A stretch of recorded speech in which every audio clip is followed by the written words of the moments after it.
Perkenalkan, nama saya Rara Etania Swasti dengan NIM 10207240012. Di sini saya akan menjelaskan mengenai praktikum perencanaan dan pengendalian sistem logistik. Di praktikum ini kita ada 7 modul, tapi sebelum masuk ke modul 1 sampai 7, kita memiliki modul 0, di mana modul 0 ini merupakan permulaan atau awalan sebelum kita masuk ke modul 1 atau modul 7. Isinya adalah logistik sistem dan planning, di mana proses pengadaan, penyimpanan, dan distribusi barang itu diperlukan plan untuk memenuhi kebutuhan pelanggan. Nah, sistemnya ada 2, ada push system yaitu berbasis prediksi, pull system yaitu berbasis permintaan atau aktual. Untuk apa hal ini? Untuk sistem logistik yang lebih efisien, responsif, dan juga terkontrol. Nah, lalu masuk ke modul 1. Modul 1 adalah forecasting atau peramalan, di mana kita akan memprediksi permintaan di masa depan.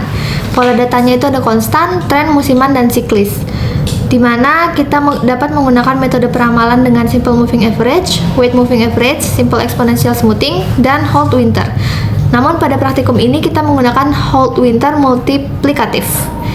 Nah, untuk evaluasi akurasi kita bisa menggunakan mean absolute deviation, mean square error, sama mean absolute percentage error.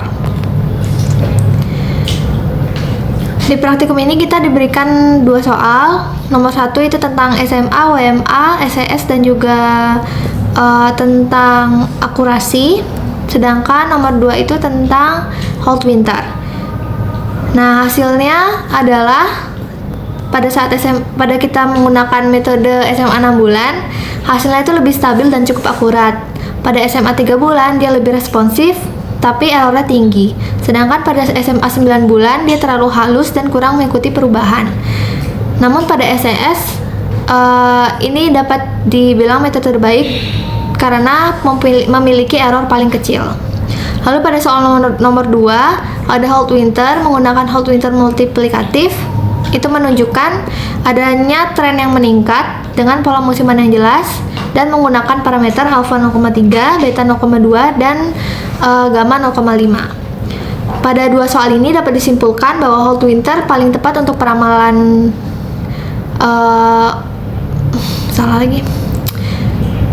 Pada 2 soal ini hold winter bisa dikatakan paling tepat untuk melakukan peramalan karena dia stabil dan mengikuti pola historis. Lanjut ke modul 2. Modul 2 isinya mengenai agregat planning. Nah, strateginya ada C strategi atau produksi mengikuti permintaan. Dia sifatnya naik turun grafiknya, sedangkan level strategi dia produksinya konstan. Grafiknya lurus dan stok sebagai penyangga. Lalu ada mix strategi. Mix strategi ini kombinasi optimal dari C strategi dan level strategi. Nah, komponen biaya yang dipertimbangkan pada agregat planning adalah ada biaya produksi, biaya persediaan, tenaga kerja, dan biaya subkontrak. Adapun soal latihan di sini yang hasilnya menunjukkan bahwa strategi subkontrak merupakan strategi terbaik karena dia menyeimbangkan produksi, tenaga kerja, dan persediaan. Dia paling efisien dan ekonomis. Lalu modul 3 ada MPS atau Master Production Schedule and Inventory. MPS ini menentukan jumlah dan waktu produksi, menjadi penghubung antara perencanaan dan eksekusi produksi. Jenis MPS itu ada banyak, tapi paling umum adalah make to stock, make to order, dan assemble to order.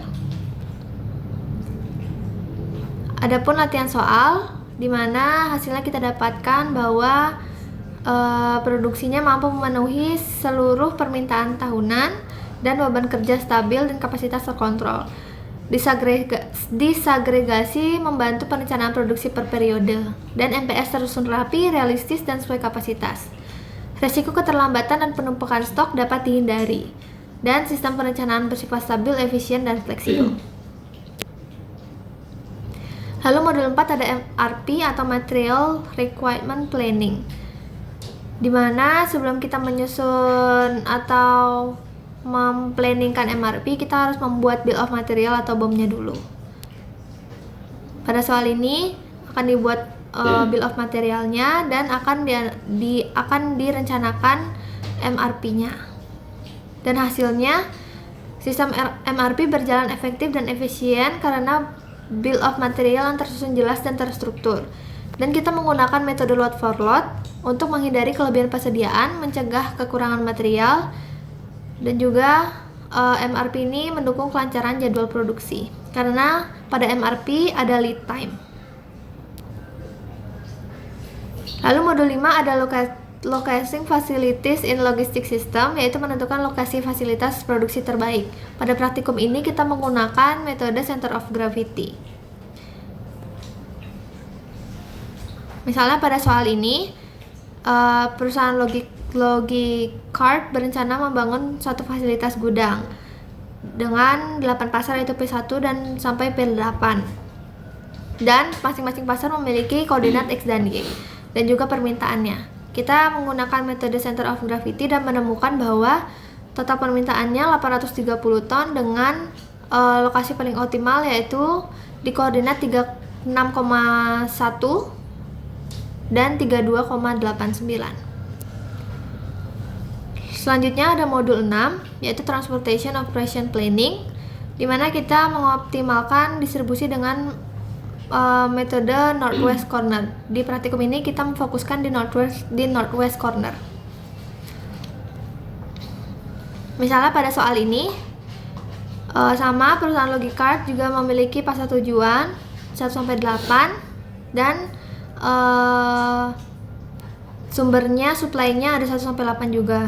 Ada juga permintaan dan pasokannya dan biayanya. Kita akan menggunakan metode northwest corner, di mana kita akan menghitung dari pojok kiri atas dengan nilai minimal, dan dihasilkan bahwa seluruh pasokan dan permintaan terpenuhi atau feasible solution dengan total biaya $46.940. Lalu ada modul terakhir yaitu modul 7, freight mode planning dan allocation, di mana kita melakukan pemilihan mode transportasi dan alokasi barang. Misalnya pada soal ini dihasilkan bahwa moda yang dianalisis itu ada kapal, kereta, dan truk. Dengan hasil optimal kita memilih nilai biaya yang paling minimal, yaitu ada kapal Rp200.000, ada kereta dan Rp300.000 dengan permintaan 1.200. Nah, didapatkan bahwa alokasinya akan ke kapal dan ke kereta dengan biaya 100 juta ditambah 210 juta dengan total biaya 310 juta. Truk tidak digunakan karena biayanya paling tinggi, dan kombinasi paling optimal atau efisien yaitu kapal dan kereta. Sekian presentasi dari saya ucapkan terima kasih dan mohon maaf jika ada kekurangan. Sampai jumpa.